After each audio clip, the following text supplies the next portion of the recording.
عزیز دوستو، بزرگوں اور بھائیوں، امیر المومنین خلیفۃ المسلمین مراد مصطفیٰ صلی اللہ تعالی علیہ وسلم حضرت سیدنا عمر فاروق رضی اللہ تعالیٰ عنہ کو 26 ذی الحج کو زخم لگا تھا، قاتلانہ حملہ آپ پر کیا گیا تھا، اور یکم محرم الحرام کو اسلام کے اس بطل جلیل، اس قائد، اس لیڈر اور دنیا اسلام پر اپنی سیرت کے انمٹ نقوش چھوڑنے والے اس خوبصورت انسان نے دنیا سے پردہ فرمایا۔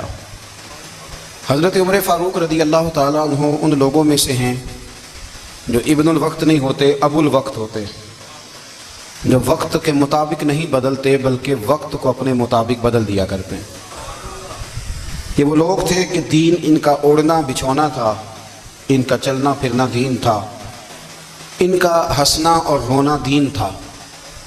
انہیں علم الیقین سے لے کر عین الیقین تک ایک خاص مقام اللہ نے عطا کر دیا تھا، تو بس پھر یہ سمجھ گئے تھے کہ دین ہی زندگی ہے، دین ہی روح ہے، اور دین ہی ہماری اصل ہے۔ نبی کریم صلی اللہ تعالیٰ علیہ وسلم نے فرمایا کہ میں نے خواب دیکھا ہے، کچھ لوگوں کو میں نے قمیضیں پہنے ہوئے دیکھا، کچھ کی قمیضیں ناف تک تھیں، کچھ کی پیٹ تک تھیں، اور کچھ کی گھٹنوں تک تھیں۔ عمر، میں نے تمہیں بھی دیکھا ہے، تمہاری قمیض تو پیروں سے ٹکرا رہی تھی۔ تو حضرت عمر کہنے لگے، حضور خواب کوئی دیکھتا ہے، تعبیر کوئی بتاتا ہے، پر یہاں کمال یہ ہے کہ خواب بھی آپ نے بتایا ہے، تعبیر بھی آپ ہی بتائیں گے۔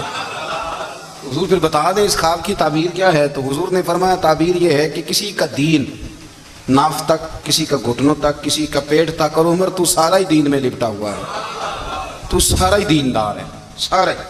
حضرت عمر فاروق رضی اللہ تعالیٰ عنہ آئیڈیل ہیں، ایک ہیرو ہیں۔ ان کی زندگی کے درجنوں پہلو ہیں، ہر سال ہم ایک پہلو بیان کر دیتے ہیں، کبھی عدل و انصاف پہ بات کر لیتے ہیں، کبھی نظام حکومت پر۔ ان کی زندگی کا ایک پہلو آج بھی ہماری گفتگو کا عنوان رہے گا، پر حضرت عمر کا مرتبہ اور مقام یہ ہے کہ نبی کریم علیہ السلام نے فرمایا کہ جبریل امین 950 سال میرے عمر کی شان بیان کریں تو عمر کی شان ختم نہیں ہوتی۔ 950 سال اگر حضرت جبریل بھی بیان کریں تو یہ مقام ہے سیدنا فاروق اعظم کا۔ اللہ تبارک و تعالیٰ نے جس طرح سارے نبیوں میں شان حضور کو عطا فرمائی، اسی طرح تمام نبیوں کے حواریوں میں سب سے زیادہ شان حضور کے غلاموں کو عطا فرمائی۔ قرآن مجید میں اللہ کریم نے فرمایا، یا ایھا الذین آمنوا قوا انفسکم واہلیکم نارا، فرمایا اے ایمان والو، خود بھی جہنم کی آگ سے بچو اور اپنے گھر والوں کو بھی دوزخ کی آگ سے بچاؤ۔ خود بھی بچو اور اپنے گھر والوں کو بھی۔ ہماری ساری نصیحتیں باہر والوں کے لیے، باہر ہمیں بہت بڑا لیکچر بھی دینا پڑے تو چلتا ہے، بہت بڑی داستان سرائی بھی کرنی پڑے تو چلتی ہے۔ سٹیٹس اور معیار یہ ہے کہ سارا کچھ باہر والوں کے لیے، اور گھر کے وہ پھول جن کی آبیاری بھی ہم نے کرنی تھی، کوئی جڑی بوٹیاں اور گائیں تو وہ کاٹنی بھی ہم نے خود تھی، دھوپ اور چھاؤں کا خیال بھی ہم نے رکھنا تھا، وہاں ہماری نظر نہیں ہوتی۔ پڑوسی کے بچے کیا کر رہے ہیں یہ سارا پتہ ہوتا ہے، اور میرے گھر میں کیا گل کھل رہے ہیں اس کی مجھے خبر نہیں ہوتی۔ حضرت عمر فاروق نے جب یہ آیت نازل ہوئی تو فوراً عرض کیا، یا رسول اللہ صلی اللہ علیہ وسلم، اس کا کیا مطلب ہے کہ خود بھی دوزخ کی آگ سے بچو اور اپنے گھر والوں کو بھی بچاؤ؟ تو نبی کریم علیہ السلام نے فرمایا، عمر اس کا مطلب یہ ہے کہ جن چیزوں کا اللہ رسول تمہیں حکم دیتے ہیں تم اپنے گھر والوں کو ان چیزوں کا حکم دو، اور جن چیزوں سے اللہ رسول تمہیں منع کرتے ہیں تم اپنے گھر والوں کو بھی ان چیزوں سے منع کرو۔ حضرت عمر فاروق کی زندگی میں جو چیز آپ کو بہت زیادہ ملے گی نا، وہ یہ ہے کہ آپ نے جتنا کڑا احتساب محاسبہ باہر والوں کا کیا ہے نا، اس سے زیادہ بڑھ کے اپنا اور اپنے گھر والوں کا کیا ہے۔ یہ بڑا عجیب معاملہ ہے کہ ہم جتنے لوگ ہیں ہمارا معیار یہ ہے کہ سامنے والا غلط ہے اور میں ٹھیک، یعنی دوسرے کا بچہ گلی میں نظر آ جائے تو اس کی غلطیاں نکلنی شروع ہو جائیں گی، اور میرا بچہ سارا شہر گھوم آئے ایک ٹائر پہ موٹر سائیکل پہ، تو ہم کہتے ہیں کہ ابھی بچہ ہے، انشاءاللہ سیانا ہو جائے گا۔ اگر ابا جی آج تک سیانے نہیں ہوئے کہ اس کو سمجھا لیں، تو پھر بیٹے کا سیانا ہونا تو ہو سکتا ہے کہ وہ 60-70 سال لگ ہی جائیں۔ گھر کے اندر جب تک توجہ نہیں ہوتی، اور سب سے پہلے جب تک اپنی ذات پر توجہ نہیں ہوتی، میں کہا کرتا ہوں کہ باہر لیکچر چلتا ہے، گھر میں عمل چلتا ہے۔ لیکچر باہر چلتا ہے، گھر کے اندر عمل چلے گا۔ باہر تو آپ نے کہہ دیا نماز پڑھا کرو، ختم ہو گئی بات۔ لیکن گھر میں بچے نماز تب پڑھیں گے جب ان کے والد نماز پڑھیں گے. گھر میں کہہ دیا پردہ کرو، پر گھر میں بچیاں پردہ تب کریں گی جب ان کی اماں پردہ کرے گی. گھر کے اندر عمل چلتا ہے، باہر تو چلو بات بھی چل جاتی ہے. تو والد کا جب تک کردار بچے نہیں دیکھتے جب تک، اتنی دیر تک ان کا تبدیل ہونا ممکن نہیں ہوتا. حضرت عمر فاروق رضی اللہ تعالیٰ عنہ باہر والوں کا بھی بڑا سخت حساب کرتے تھے. بڑا ایک گورنر صاحب نے لباس بڑا شاندار پہننا شروع کر دیا تھا، تو حضرت عمر نے اتروا کے تو انہیں ٹاٹ کا لباس پہنا کے تو اونٹ چرانے کی ڈیوٹی دے دی تھی. اتنا سخت احتساب کرتے. کسائی کی دکان پر بھی 1-2 گھنٹے کھڑے ہوتے تھے. جو آدمی مسلسل 2 دن گوشت خریدتا تھا نا، فرماتے تھے اس کا ٹیکس بڑھا دو، لوگوں کو دال نہیں مل رہی اور یہ روز گوشت کھاتا ہے. حضرت فاروق اعظم، اس کو جزیہ کہا جاتا تھا یا کچھ اور معاملات ہوتے تھے، بڑھا دیتے تھے. مسلسل جو 2 دن آدمی گوشت کھاتا تھا، فرماتے تھے مدینے میں غربت ہے، اگر یہ والا نظام تم کرو گے تو غریب لوگ کس کی طرف دیکھیں گے. لیکن اس سے زیادہ بڑھ کر جو ان کی زندگی کا معیار اور سٹیٹس تھا وہ یہ تھا کہ اپنے گھر کا خاص خیال رکھتے، خاص توجہ کرتے. ملک شام سے اور ایران سے کچھ لوگ آپ کی خدمت میں آئے تو وہاں سے کچھ کنیزیں بھی آئیں ان کے بادشاہ کا پیغام لے کے. شاہ ایران کی کنیز کو ملکہ نے کہا کہ نا حضرت عمر کی زوجہ کو دیکھ کے آنا ذرا کس طرح کی ہے. ہمارے ملک میں کیا کہتے ہیں؟ خاتون اول، باقی سارے دونوں میں خاتون اول. ذرا خاتون اول کو دیکھ کے آنا. تو وہ جب آئی نا گھر میں ملنے تو کہا کہ مجھے میری ملکہ نے کہا تھا کہ عمر کی زوجہ سے اہلیہ سے ملاقات کر کے آنا. تو حضرت عمر کی اہلیہ نے نا ایک جوڑا کپڑوں کا دے دیا ملکہ کے لیے اور ایک خوشبو کی شیشی دے دی. اب جب وہ تحفے وہاں گئے تو اس ملکہ نے نا کچھ سونے کا سامان بھیجا، کچھ زیورات بھیجے، کچھ تحائف بھیجے. جب حضرت عمر کے گھر آئے نا، وہ خادم لے کے آیا، اس نے کہا جی آپ کی اہلیہ نے تحفے بھیجے تھے. تو جواب میں شاہ ایران کی بیوی نے، یہاں جس ملک کا وہ سفیر تھا، انہوں نے بھی یہ بھیجے. تو حضرت عمر فاروق نا وہ تحفے لے کے گھر گئے تو جا کے کہنے لگے اپنی اہلیہ سے، یہ تو کب سے تحفے تحائف بھیجنے لگ گئی ہے؟ یہ کب سے نظام شروع ہو گیا؟ تو کہ حضور تحفہ دینا لینا تو ٹھیک ہے، سنت ہے، محبت بڑھتی ہے، تو یہ کوئی قباحت نہیں، اور میں نے اپنی ذاتی استعمال کے لیے جو چیزیں رکھی تھی وہ میں نے دی ہیں. تو حضرت عمر فاروق رضی اللہ تعالیٰ عنہ فرمانے لگے ہم نے کسی ملک کے ساتھ اور اس کے بادشاہ کے ساتھ ذاتی تعلق نہیں بنانا. تعلق جو بھی بنے گا رسول اللہ کے دین کی برکت سے بنے گا. ذاتی رشتے نہیں ہم نے قائم کرنے. ذاتی آپ کے ملک کی جو ایئر لائن جس کا ہر سال خسارے کا ڈنڈورا پیٹا جاتا ہے نا، وہ ہمارے بادشاہ صاحب اور صدر صاحب اگر غیر ملکیوں کو گھوڑا کبھی بھیجنا ہو نا، گھوڑا، تو پورا ایک جہاز گھوڑا لے کے تحفے میں جاتا ہے. پورا جہاز غریب قوم کا یہ سرمایہ، اور قوم بڑی بادشاہ ہے، لائنوں میں لا کے ووٹ دیتی ہے. 2 کام ہمیشہ لائن میں لا کے کرنے، ایک بل لائن میں لا کے جمع کرانا ہے اور ایک ووٹ لائن میں لا کے، تاکہ پھر پورے 5 سال لائن میں ہی لگے رہیں. مرضی سے آپ ووٹ دینا، پر جو بات درست ہے اس کو سنو. حضرت عمر فاروق رضی اللہ تعالیٰ عنہ نے اپنی اہلیہ سے پوچھا کتنے کا تھا وہ تیرا جوڑا اور خوشبو کی شیشی؟ انہوں نے کہا 3 دینار کی. فرمایا یہ 3 دینار تیرے اور باقی جو تحفے آئے ہیں وہ تو خود کہہ، کیونکہ اس نے تیرے نام بھیجے ہیں. تو کہہ کہ میں مال غنیمت میں دیتی ہوں، تو کہہ میں مسلمانوں کو کہہ. تو زوجہ ہنس پڑی، کہنے لگی میں نام بھی کہوں تو مجھے کہنا تو پڑے گا ہی، کہنا تو میں نے ہے ہی، کیونکہ سامنے عمر فاروق ہیں، لہذا فرمایا کہہ دیتی ہوں میں نے دیا خزانے کو. حضرت عمر نے جمع کرا لیا. بھائی یہ کیا بات ہے؟ میرے گھر والے جو مرضی کریں، ان کا معیار زندگی جس طرح کا مرضی ہو. اور حضرت عمر ایک جملہ کہا کرتے تھے، اللہ کرے کہ یہ باتیں اس دور حاضر میں ہماری سمجھ میں آئیں. حضرت عمر فاروق رضی اللہ تعالیٰ عنہ اپنے بچوں کو فرمایا کرتے تھے کہ بہت آدمی کو بھوک لگی ہو نا، اور پھر اس کی پسند کا کھانا پکا ہو، جتنے شوق سے وہ اس کھانے کو دیکھتا ہے نا، فرمایا اس طرح پوری قوم اپنے بادشاہوں کے خاندان کو دیکھتی ہے. اس تیزی کے ساتھ دیکھتے ہیں کہ ان کے گھر میں کیا ہو رہا ہے، ان کا معیار زندگی کیا ہے، ان کا سٹیٹس کیا ہے. آپ کے بچے دونوں کاروبار کے لیے مصر گئے، ایک بہت بڑا قافلہ گیا مدینے سے مصر تجارت کے لیے. تو یہ گئے تجارت کے لیے، تو حضرت عبداللہ ابن عمر، حضرت عبید اللہ ابن عمر، حضرت عمر کے دونوں بیٹے گئے. جناب عمر فاروق کے بچے جب وہاں پہنچے تو مصر کے گورنر نے نا لوگوں کو تعارف کرایا کہ یہ عمر فاروق کے بیٹے ہیں. ایک چھوٹی سی بات کر دوں، یہ چودھری کے بیٹے کو کون بتاتا ہے کہ تو چودھری کا بیٹا ہے؟ باہر والے بتاتے ہیں، گھر والے. اور سیٹھ صاحب کے بیٹے کو کون بتاتا ہے کہ تو سیٹھ صاحب کا بیٹا ہے؟ اور مالک کو کون بتاتا ہے کہ تو مالک کا بیٹا ہے اور یہ کرایہ دار ہے؟ یہ کون بتاتا ہے؟ یہ سوچ ہم دیتے ہیں بچوں کو. چودھری اور کمی کی سوچ، امیر اور غریب کی سوچ، مالک اور کرایہ دار کی سوچ، گھر کے مالک کی اور کام کرنے والے کی سوچ، یہ ہم دیتے ہیں. یاد رکھنا یہ ہم دیتے ہیں، یہ ہمارا مزاج ہے، یہ باہر سے نہیں آتی. تو کوئی شہزادہ ہے، تو سیٹھ ہے، تو نواب ہے، یہ سوچ باہر سے نہیں آتی. یہ اماں سوچ دیتی ہے، اماں، یہ ابا سوچ دیتا ہے. اور پھر جب تباہی اترتی ہے تو اس کے ذمہ دار بھی باہر والے نہیں ہوتے، گھر والے ہوتے ہیں، گھر والے. ہمارے بچوں کی طبیعتوں پر زیادہ نقش باہر والوں کا نہیں ہوتا، گھر والوں کا ہوتا ہے، یاد رکھیے گا۔ حضرت عمر فاروق رضی اللہ، بچے ہیں، شہزادے ہیں، وہ کاروبار کرنے گئے اور وہاں بتایا گورنر صاحب نے کہ یہ فاروق اعظم کے بچے ہیں، امیر المومنین کے۔ لوگوں نے ان سے زیادہ مال خریدا، تجارت میں زیادہ نفع ہوا۔ ظاہر ہے کہ وہ آپ کے جو اللہ خیر کرے حکمران ہیں، ان کے کاروبار کتنے ملکوں میں ہیں، کس بنیاد پر ہیں؟ وہ صرف اس بنیاد پر کہ وہ حکمران رہے، ان کے لیے آسان تھا بڑے لوگوں سے تعلقات بنانا۔ حضرت عمر فاروق رضی اللہ تعالیٰ عنہ کے بچے ڈھیروں مال کما کے جب واپس آئے نا، تو حضرت عمر سے آ کے بچوں نے بطور محبت کا، ابا جی اللہ نے بڑا ہی فضل کیا ہے، بڑا مال کمایا الحمدللہ، یہ دیکھیں کتنا نوازا ہے۔ تو حضرت عمر کہنے لگے سارے قافلے نے اتنا ہی کمایا ہے؟ سارے قافلے نے اتنا ہی کمایا ہے؟ تو حضور نہیں، سارے قافلے نے اتنا نہیں کمایا، سب کو اتنا نہیں ملا۔ وہ تو وہاں گورنر صاحب نے لوگوں کو تعارف کرایا تھا کہ یہ عمر کے بچے ہیں، تو لوگوں نے پھر ہم سے بڑا ہی خریدا۔ تو حضرت عمر فرمانے لگے ٹھیک ہو گیا، میں بات سمجھ گیا، اس طرح کرو جو تمہاری اصل زر تھی نا، جو راز تھی، وہ رکھ لو اور باقی سارا مال مال خزانہ میں جمع کرا دو، اس لیے کہ یہ تم نے تجارت نہیں کی، یہ تم نے اپنے باپ کا نام بیچا ہے، یہ تم نے امیر المومنین کے بیٹے ہونے کا فائدہ اٹھایا ہے۔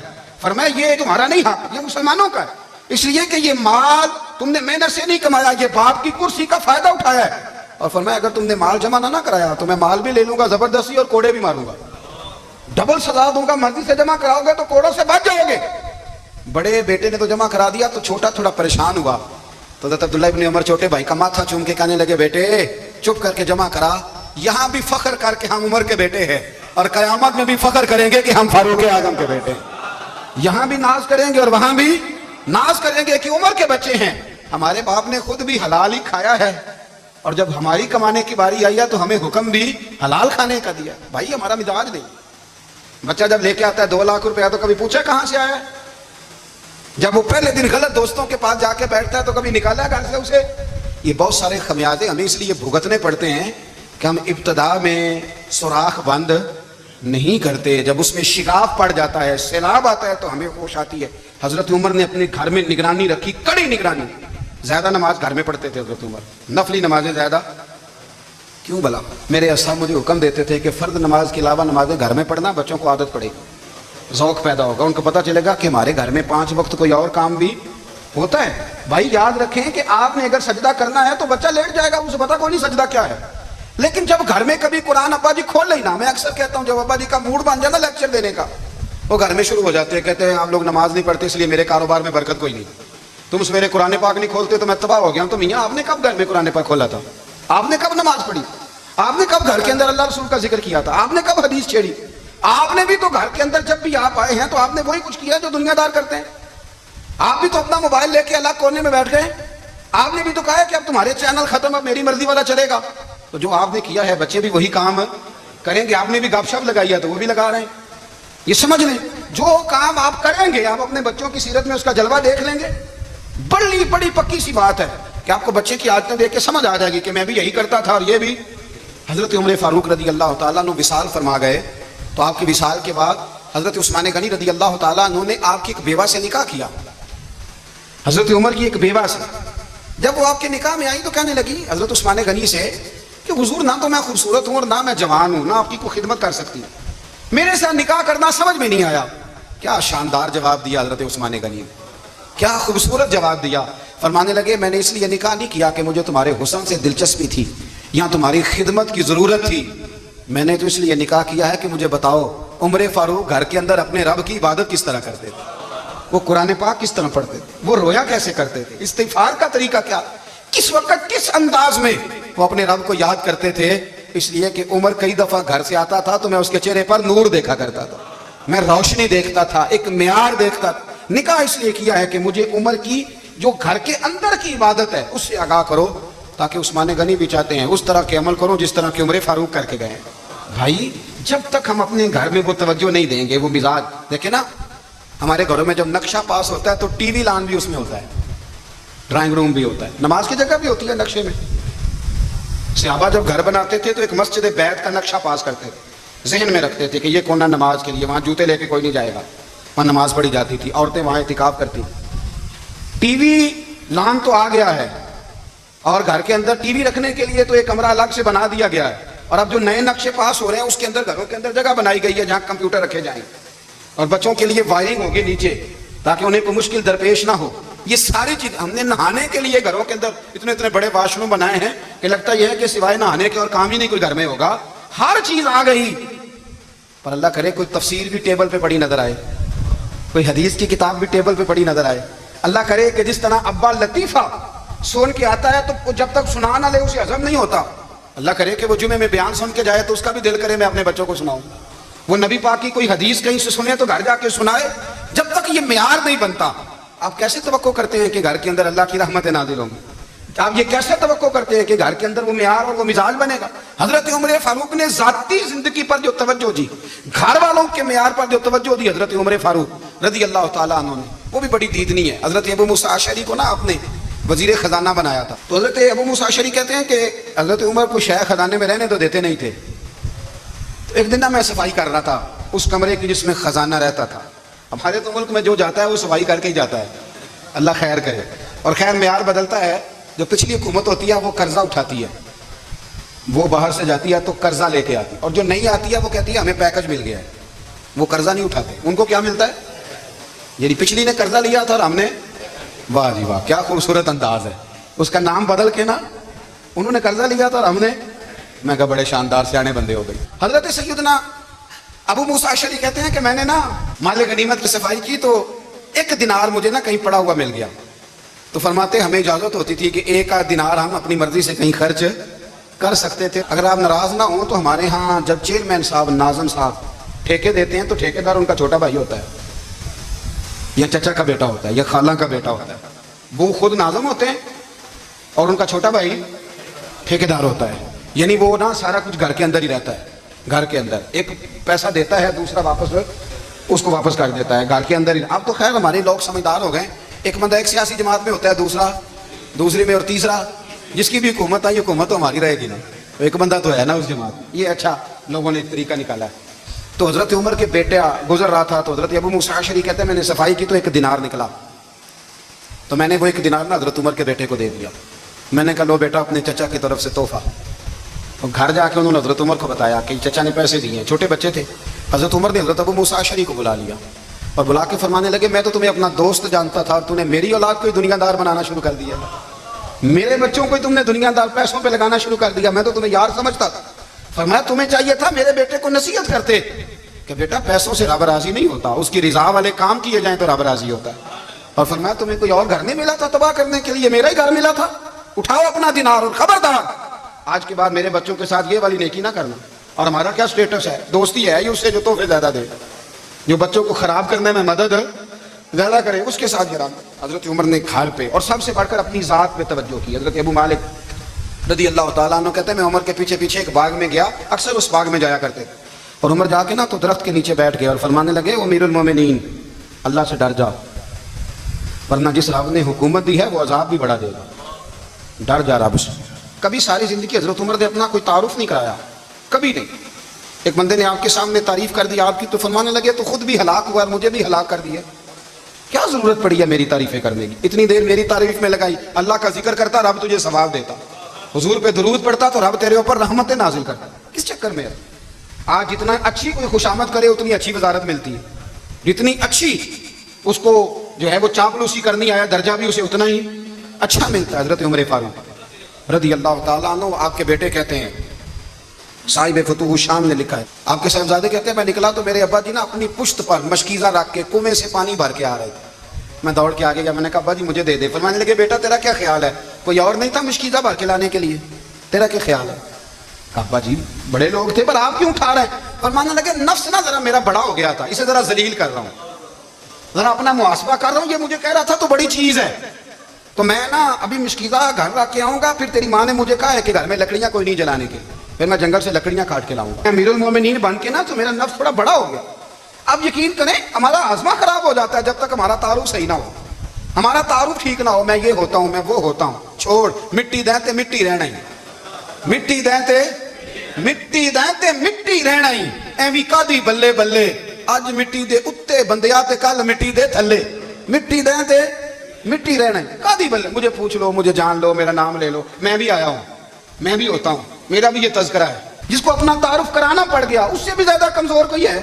فوٹو میں دکھاتا پھرتا ہے فلانے کے ساتھ فوٹو فلانے. تو کمزور بندہ یہ کام کرتا. حضرت عمر فاروق اللہ اکبر, حضرت عمر جیسا بندہ 24 لاکھ مربع میل کا حکمران, اور شاہ روم کو خط لکھ کے کہتا ہے میں منت نہیں کرتا میں حکم دیتا ہوں. اتنا تگڑا بندہ. جنگ قادسیہ کے لیے حضرت سعد بن ابی وقاص کو بھیجا, فتوح الشام پڑھ کے دیکھیں. حضرت عمر بڑے پریشان ہیں, اتنے دن ہو گئے کوئی رپورٹ ہی نہیں آئی. اب تو موبائل ہے نا, ایک ایک منٹ کی رپورٹ لیں آپ, بلکہ آپ ایک منٹ کی فوٹو لیں, آپ رپورٹ تو دور رہ گئی. حضرت عمر فاروق رضی اللہ تعالیٰ عنہ بڑے پریشان ہیں کہ قادسیہ میں حضرت سعد بن ابی وقاص کے ساتھ لوگ جہاد کرنے کی رپورٹ کوئی نہیں آئی. اتنے پریشان تھے کہ باہر نکل کے نا اس رستے پہ بیٹھ جاتے جو رستہ قادسیہ کی طرف سے آتا تھا. جو بھی آتا جاتا پوچھتے جنگ کے کیا حالات ہیں. ادھر جب اللہ نے فتح دے دی نا تو حضرت سعد بن ابی وقاص رضی اللہ تعالیٰ عنہ نے ایک قاصد کو خط دے کے بھیجا, کہنے لگے عمر کے پاس جاؤ, انہیں اطلاع دو کہ الحمدللہ اللہ نے اسلام کو فتح عطا کر دی ہے. یہ حضرت عمر کو جا کے دینا. وہ بڑے پریشان ہوں گے. وہ جو اس زمانے میں اس طرح ہوتا تھا کہ کئی دور دور سے صحابہ جو دوسرے شہروں کے ملکوں کے رہنے والے ہوتے تھے وہ بھی آ کے شامل ہو جاتے تھے جہاد میں. کوئی ایک دفعہ مدینے آیا, کوئی 2 دفعہ آیا, پھر اپنے اپنے علاقوں میں. بہت سارے لوگوں نے زیادہ دفعہ حضرت عمر کو دیکھا بھی نہیں تھا. وہ جو قاصد خط لے کے آیا تھا نا, اس نے ایک آدھ دفعہ دیکھا تھا, حضرت عمر بوڑھے ہو گئے, وہ پہچانتا نہیں تھا. ادھر سے وہ خط لے کے آ گیا. حضرت عمر مدینے سے باہر نکل کے اس روڈ پہ بیٹھے تھے جو قادسیہ سے آتا تھا. جب وہ اس آدمی کو آتے دیکھا تو حضرت عمر اٹھ کے کھڑے ہو گئے, فرمانے لگے قادسیہ سے آ رہے ہو؟ وہ کیا کہتا ہے, پھٹے پرانے کپڑے, ٹوٹے ہوئے جوتے, سر پہ پرانی پگڑی. کہنے لگے غلام مدینے کے رہنے والے ہو؟ حضرت عمر کہنے لگے ہاں مدینے کا ہوں. کہا میں قادسیہ سے آیا ہوں, الحمدللہ اللہ نے اسلام کو فتح دے دی ہے, الحمدللہ کفر کی کمر ٹوٹ گئی ہے. اس نے یہ بات کر کے تو گھوڑے کو ایڑی لگائی, گھوڑا دوڑنے لگا مدینے کے. حضرت عمر بھی ساتھ ساتھ دوڑ رہے ہیں. فرمانے لگے اچھا بتاؤ خالد بن ولید کا کیا حال ہے؟ تھوڑا آگے جا کے فرمانے لگے اسامہ بن زید کیسے ہے؟ وہ کہتا ٹھیک ہے. پھر اس نے اور گھوڑا, عمر ساتھ ساتھ دوڑ رہے ہیں, ساتھ ساتھ. 24 لاکھ مربع میل کا حکمران, ایک جوتا پیر سے نکل گیا, عمر دوڑ رہے ہیں. آگے جا کے پوچھتے ہیں سعد بن ابی وقاص کا کیا حال ہے؟ تو حضور وہ بھی ٹھیک ہے. کتنے لوگ میرے شہید ہو گئے مسلمانوں میں سے؟ کہنے لگا صحیح گنتی کا نہیں پتا. یہ لفظ ادا ہوتے ہوتے مدینے کی سرحد آ گئی. لوگوں نے عمر کو گھوڑے کے ساتھ دوڑتے دیکھا تو کہا امیر المومنین کیوں دوڑ رہے ہیں؟ وہ غلام چھلانگ لگا کے نیچے آیا, قدموں میں بیٹھ گیا. کہنے لگا حضور آپ نے بتایا ہی نہیں آپ امیر المومنین ہیں. آپ فرمانے لگے کیا بتاتا, میں تو اونٹ چلانے والے کا پتر ہوں, کیا بتاتا. وہ عمر ہوں جس نے اپنے گناہوں کا حساب دینا ہے, کیا بتاتا. جو سعد بن ابی وقاص کو جہاد پہ بھیج کے خود بزدلوں کی طرح گھر میں بیٹھا ہے, کیا بتاتا. کوئی حیثیت نہیں, کوئی طاقت. تو نے اچھا کیا, تو مجاہد تھا, مجھے ساتھ ساتھ دوڑایا, تو نے اچھا کیا. جتنے لوگ تھے چیخے مار کے رونے لگے. حضرت فاروق اعظم سے کہنے لگے عمر جب تک تیرے جلوے رہیں گے اللہ کامیابیاں ہی عطا فرمائے گا, جب تک تیرا رنگ رہے گا اللہ تعالیٰ نوازتا ہی رہے گا. کچھ نہیں کبھی اپنا ظاہر ہی نہیں کیا. بہت بڑے تھے, بہت بڑے تھے حضرت عمر, بڑے تھے. حضرت ابو رافع غلام تھے, قرآن پاک بڑا سونا پڑھتے تھے. حضرت عمر جب بھی انہیں ملتے کہتے ابو رافع تو عمر سے اچھا ہے, قرآن بڑا شاندار پڑھتا ہے. تو وہ کہتے حضور اگر میں قرآن صحیح پڑھتا ہوں تو آپ کو قرآن کی تشریح زیادہ صحیح آتی, آپ بھی تو مجھ سے افضل ہیں. تو آپ فرماتے نہیں پھر بھی تو مجھ سے افضل ہے. کیوں؟ اس لیے کہ تو اپنے آقا کی نوکری بھی ٹھیک کرتا ہے اور رب کی عبادت بھی ٹھیک کرتا ہے, اور مجھے خالی صرف عبادت کرنی ہوتی ہے وہ بھی ٹھیک نہیں کر پاتا. ساری زندگی اپنا محاسبہ, ساری زندگی اپنے گریبان میں دیکھا, ساری زندگی اپنے آپ کو پرکھا, اپنے آپ کو ٹٹولا. 62 سال عمر بیت گئی. حضرت حذیفہ بن یمان ایک صحابی تھے, میرے نبی کریم علیہ السلام نا ان سے راز کی باتیں کرتے تھے. ہر بندے کا آزما ٹھیک نہیں ہوتا, سب سے راز کی بات نہیں کرنی چاہیے. حضرت حذیفہ بن یمان کہتے ہیں حضور راز کی باتیں بتاتے. مدینہ منورہ میں جو منافقین تھے ان کی لسٹ بھی نبی پاک نے حضرت حذیفہ بن یمان کو دی تھی. جب کوئی مشکوک آدمی مر جاتا نا تو صحابہ کہتے ہیں ہم دیکھتے اگر حضرت حذیفہ نے جنازہ پڑھا ہے تو ہم بھی جنازہ پڑھ لیتے. نبی پاک نے بھی کچھ جنازے نہیں پڑھے, ترمذی میں ہے, فرمایا عثمان سے جو بغض رکھے اس کا جنازہ نہیں پڑھیں گے. حضرت حذیفہ بن یمان اگر جنازہ پڑھتے تو لوگ پڑھتے, وہ نہ پڑھتے تو لوگ جنازہ نہ پڑھتے. حضرت حذیفہ بن یمان کہتے ہیں جناب عمر فاروق کی خلافت کے آخری ایام تھے, کچھ دنوں کے بعد وہ شہید ہو گئے. فرماتے آدھی رات کا وقت تھا, میں گھر میں سویا تھا بڑا بے فکر, اچانک میرے دروازے پہ دستک ہوئی, میں گھبرا کے اٹھا, اتنی رات کو کون آیا؟ کہتے ہیں قربان جاؤں, دروازے پہ گیا تو امیر المومنین فاروق اعظم دروازے پہ. میں نے کہا عمر کوئی حکم تھا تو مجھے بلا لیتے. کہنے لگے میں نا امیر بن کے نہیں آیا, تیرا ویر بن کے آیا ہوں. امیر المومنین کی حیثیت سے سرکاری کام سے بلاتا تو وہاں بلاتا, مجھے ایک ذاتی کام پڑ گیا. کہتے ہیں میں نے عمر کو گھر کے اندر بلا کے چارپائی پہ بٹھایا. میں نے کہا حضور میں غریب آدمی, میں کیا آپ کے کام آ سکتا ہوں؟ تو کہتے ہیں انہوں نے نا مجھے ساتھ بٹھا لیا, پھر میرا ہاتھ پکڑ لیا, کہنے لگے تو عمر کو جانتا ہے؟ عمر جھوٹ نہیں بولتا. تو جانتا ہے تو عمر وعدوں کا پکا ہے. کہا حضور جانتا ہوں. کہا میں اس وقت آیا ہوں جب دیکھ بھی کوئی نہیں رہا. حضرت حذیفہ بن یمان کہتے ہیں پریشان ہو گیا, حضور پہلیاں نہ بجھوائے, مہربانی کر بتایا کدھر آئے ہیں. حضرت عمر فاروق فرمانے لگے 62 سال کا ہو گیا ہوں, 63 میں چل رہا ہے, داڑھی سفید ہو گئی ہے, پھل پک گیا, اٹھ فریدہ ستیا, داڑھی آ گئی دور, اگا نیڑے آ گئی, پیچھا رہ گئی دور. اب قبر اشر کا معاملہ صاف نظر آنے لگا ہے. کہا حضور مجھ سے کیا چاہتے ہیں؟ حضرت عمر رو پڑے, کہنے لگے آج میں عشاء کے بعد نکلا ہوں تو نبی پاک کے صحابہ مجھے نیک کہہ رہے تھے, پھر میں نے بچوں کی ماں سے اور بچوں سے بھی پوچھا ہے, وہ بھی مجھ سے راضی ہیں. پر حذیفہ تیرے ساتھ نبی پاک راز کی باتیں کرتے تھے, سچ بتا کہیں عمر کا نام منافقوں میں شامل تو نہیں؟ سچ بتا ان منافقین میں تو شامل نہیں, کہیں اوپر سے تو نہیں سارا کچھ؟ حضرت حذیفہ بن یمان کہتے ہیں میں باپ کے مرنے پہ اتنا نہیں رویا جتنا عمر کے سوال پہ رویا. میں قدموں میں بیٹھ گیا, میں نے کہا نہیں عمر یہ تو میں نے نہیں سنا, لیکن یہ میں نے نبی پاک سے ضرور سنا ہے کہ میرے بعد اگر کوئی نبی ہوتا تو عمر ابن خطاب ہوتا. یہ میں نے اپنے کانوں سے سنا ہے کہ عمر جس گلی سے گزرے شیطان راستہ بدل جاتا ہے. یہ میں نے اپنے کانوں سے سنا ہے کہ 950 سال حضرت جبریل جناب عمر کی شان بیان کرے تو پھر بھی بیان نہیں ہو سکتا. یہ میں نے ضرور سنا. دوستو ساری زندگی حضرت عمر نے اگر دوسروں کا محاسبہ کیا تو اپنا اور اپنے بچوں کا بھی کڑا خیال رکھا, اپنی ذات پر بڑی توجہ دی.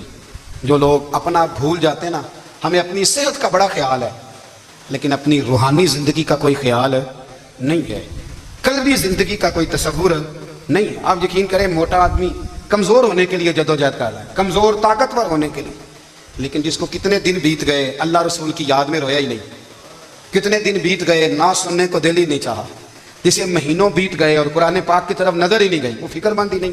زندگی زندہ دلی کا نام ہے, مردہ دل کیا خاک جیا کرتے ہیں. بھائی حضرت عمر کی زندگی دور حاضر میں ہمیں یہ سبق دیتی ہے کہ کڑی نگرانی رکھو اپنے پودوں کی, کڑا خیال رکھو اپنے ذاتی باغ کا, اور یہ جو تمہارے دل کی دنیا ہے یہ تمہاری روح کی زندگی ہے, اس کا محاسبہ کرتے رہو. نبی کریم علیہ السلام نے فرمایا اپنا حساب خود کر لو قبل اس کے کہ تمہارا حساب کیا جائے. اپنا حساب, ہم ساری دنیا کا حساب کرتے پھرتے ہیں, کوئی کہاں سے کماتا ہے کہاں کھاتا ہے, پر اپنا حساب حضور نے فرمایا حساب کر لو قبل اس سے کہ تمہارا حساب. مولا علی فرماتے ہیں نماز پڑھ لو قبل اس کے کہ تمہاری نماز پڑھی جائے. اپنا محاسبہ کریں, تھوڑا سا نا اوپر دائیں بائیں دیکھنے کی بجائے تھوڑی سی گردن جھکا کے نا, درویش کہتے ہیں برے بندے نو میں لبن ٹریا تے جگ تے ملیا نہ کوئی, اپنے اندر چاتی پائی تے میں تھوں برا نہ کوئی. تھوڑی سی نا, تھوڑی سی اپنی طرف توجہ دیں. ہم نا بے چین وقت گزار رہے ہیں, بے قرار ہیں, بے سکون ہیں. سبب یہ ہے کہ ہم نے نا اپنا حساب کرنا چھوڑ دیا ہے. حساب کرو گے, بے حساب تو بندہ روٹی کھا لے تو بیمار ہو جاتا ہے, اور اگر زندگی بے حساب گزرے, گناہوں کا حساب ہی نہ کیا جائے, تقوی کی طرف توجہ ہی نہ کی جائے, تو پھر زندگی دشوار ہو جاتی ہے. ہمیشہ مدحت خیر الانام میں گزرے.